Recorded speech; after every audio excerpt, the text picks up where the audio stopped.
मुझे मार रहे थे। मैंने इनको कहा कि जो सच होता है वो 100 साल भी नहीं छूटता, एक ना एक दिन ज़हर हो ही जाता है।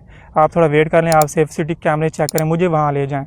वो कह रहे हैं कि हमने सारा कुछ चेक कर लिया है, जो पता चलना है वो आपसे ही चलना है। ऐसे सब ये कह रहे थे कि जो पता चलना है वो आपसे ही पता चलना है, इसके अलावा कुछ भी नहीं है।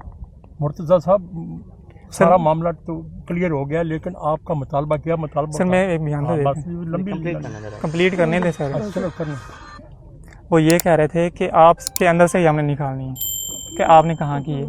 तो फिर मुझे तशद्दुद करते रहे, मुझे इन्होंने नीचे बिठा दिया।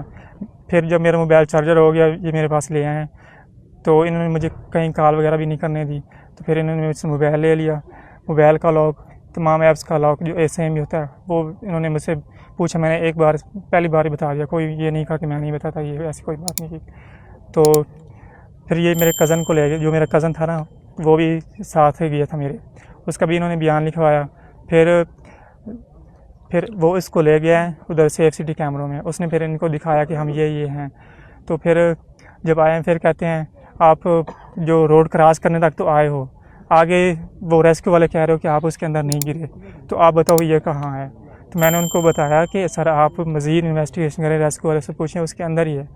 मैंने कहा कि मुझे पूरा लाहौर के नाले क्यों ना खुदवाने पड़े, मैं यहाँ से निकलवा कर जाऊँगा, ये इसके अंदर ही आपको मिलेगी।